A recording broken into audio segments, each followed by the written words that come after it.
sorcellerie. Les esprits des chefs coutumiers sont avec eux. Et ils sont dans le message. Quand ils ont raté, quand ils ont échoué à exercer leur magie dans le message, ils deviennent maintenant les opposants du message. Non. Quand tu es opposant du message, tu es opposant de Dieu.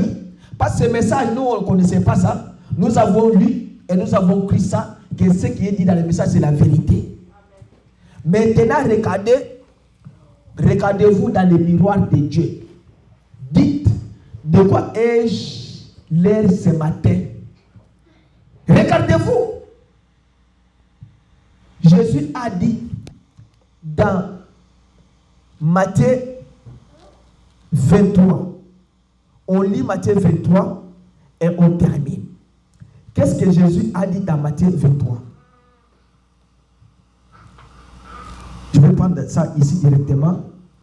Il leur a envoyé des prophètes, mais ils les ont crucifiés. Ils les ont refusés. Lisons Matthieu 23 et terminons par là.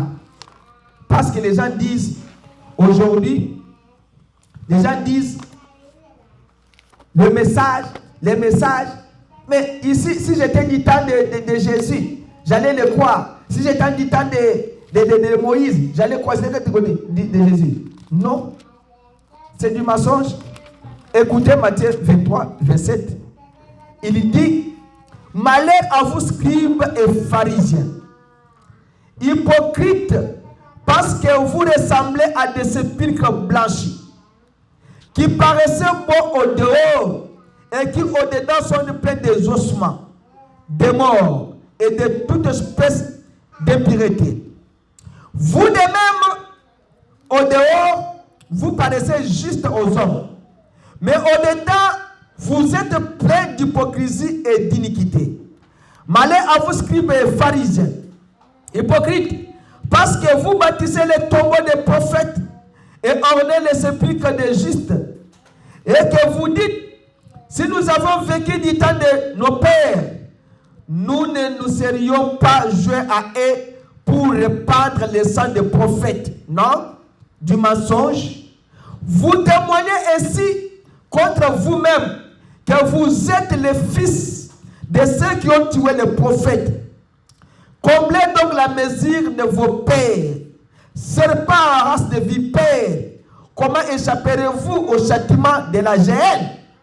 C'est pourquoi voici, je vous envoie des prophètes et des sages et des scribes.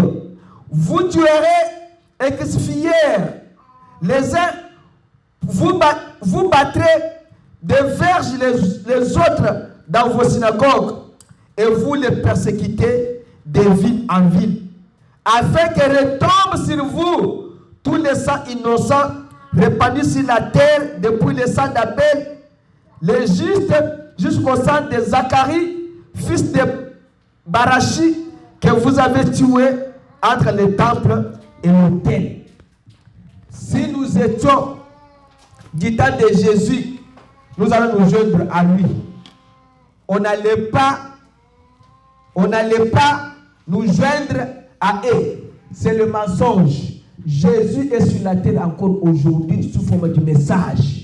Vous les persécutez et vous les refusez. Il est plus tard que vous le pensiez. Ne combattez pas ce message. Regardez-vous dans le miroir, sachant que où passerez-vous votre éternité?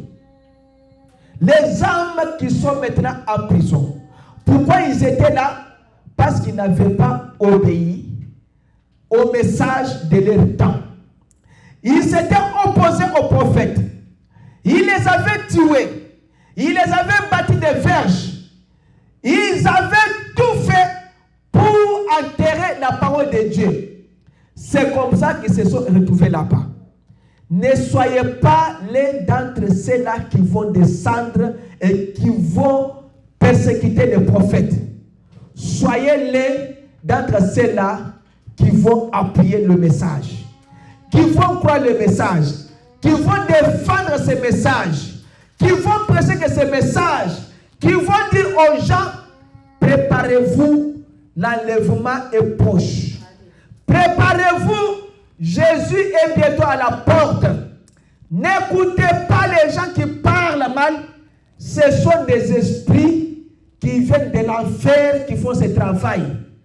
Ne vous joignez pas à ces gens-là. Joignez-vous au Seigneur Jésus-Christ. Vous serez sauvés au jour de la fin. Bientôt l'enlèvement aura lieu. Où passez-vous votre éternité?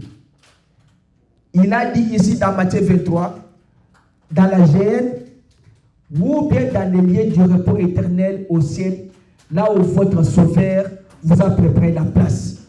C'est à vous de faire les choses ce matin, de savoir si vous allez vous joindre à Dieu ou à Satan. C'est à l'homme de faire les choix.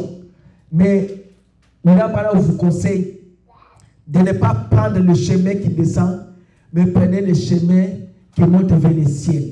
C'est le chemin de tout le bonheur. C'est le chemin de toute vérité, de la lumière. Le chemin de toute l'éternité. Là, vous n'aurez pas de souffrance. Vous n'aurez pas à vous inquiéter. Vous aurez la vie éternelle. Vous fêtoyerez avec votre Dieu, votre Seigneur, votre époux, jusqu'à 1000 ans, et vous passez votre éternité là-bas. Que le Seigneur vous bénisse. Acclamons le Seigneur Jésus-Christ et mettez-vous debout. On va prier le Seigneur. Que le Seigneur vous bénisse.